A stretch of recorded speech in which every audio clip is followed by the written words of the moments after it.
Hey guys, it's Giridhar here for Phonelicious, and today in this video I'm gonna give you my first impressions of this newly launched mobile phone from Smartron, the Smartron t.phone P.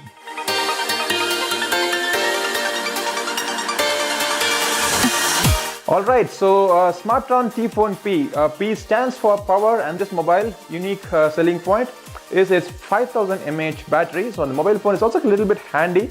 So I've already unboxed. I'll also show you what are the other contents of this mobile phone's retail package. So apart from this mobile, you would get a 5 volt 2 ampere charger, a micro USB cable, a SIM ejector pin, and a manual inside the box. The mobile phone is quite handy, I would say. I think mostly it's due to the fact that it has a 5.2 inch screen, a HD screen, 720p HD screen. The display looks quite good, it's quite responsive, and the mobile phone is running on Android 7.1.1 out of the box, and Smartron says that this mobile phone will be upgraded to Oreo when it is available soon. So it is powered by Snapdragon 435 processor. It is coming with 3GB of RAM and 32GB of internal storage. It's got a hybrid SIM card slot and not a dedicated SD card slot. And also you would get the stock Android experience here, so not much of a skin. So it's easy for Smartron to update the mobile for the latest version whenever it's available. You get stock Android experience, so there are not many bloatware except for a few applications from Smartron, the T-Cloud, T-Care, and T-Store. So you get a very stockish experience here. Also has FM radio, and let's see what are the other sensors that's available in the mobile phone.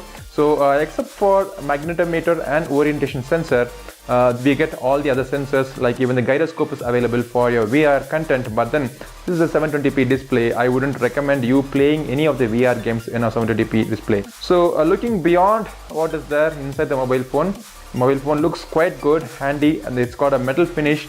So at the bottom you would find the speaker grills along with a micro USB port, and also on the top the 3.5mm audio jack and a noise cancelling mic. No IR port. At the back you will find a 13 megapixel camera with a single LED flash and a fingerprint sensor. The fingerprint sensor, it is quite fast. So it is an always on active fingerprint sensor, quite fast I would say. On the front you would have the 5 megapixel camera, no flash here. On the bottom is the backlit navigation keys. So the camera UI is pretty basic. I think it's almost close to what we see in the stock Android. So nothing much here. So they've done a few changes. I think they added the manual mode here, and the manual mode also gives you control to change the focus, the shutter speed, white balance, ISO, and I think it's almost a full-fledged manual mode. And apart from the manual mode, you get a beautification mode, time-lapse mode, panorama, and a multi-exposure mode. And also you get a few filters here. The filters are all you can see. What you hear is a live filter. So I clicked a couple of photos with this mobile phone. So yeah, I'll show you these sample images, but then this is not a full review of this mobile phone. So stay tuned and make sure to subscribe to my channel for a full review of this mobile phone. This mobile phone is gonna be available to buy from Flipkart starting from January 17th, 1 PM.